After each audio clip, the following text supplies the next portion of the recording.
শুভ সোমবার। বৈশাখের এই তপ্ত দিনে স্নান সেরে চলে এলাম আমার পরম শান্তির আশ্রয়, আমার ঠাকুর ঘরে। আজ বাবা ভোলেনাথের অভিষেক করব। প্রথমে ঘি, তারপর দই, তারপর মধু, তারপর মাথায় জল ঢেলে। তারপর আমার অনেক চেনা পরিচিতই বলেন ছোট শিবলিঙ্গে কিভাবে শৃঙ্গার করব। আজ তাদের জন্যই এই টিপসটি রইল।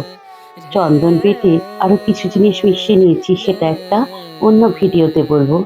ছোট্ট করে ত্রিপুণ্ডক এঁকে নিলাম। তারপর একটা সুন্দর দেখে বেলপাতা একটু যেন নিখুঁত হয় সেটা দেখে নেওয়া দরকার।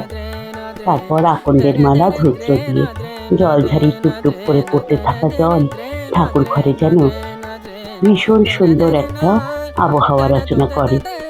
তারপর ঘিয়ের প্রদীপ আর ধূপের ধোঁয়ায় আমোদিত ঠাকুর ঘরে এক অন্য শান্তি নেমে আসে। সবাই খুব ভালো থাকুন এই কামনা করি।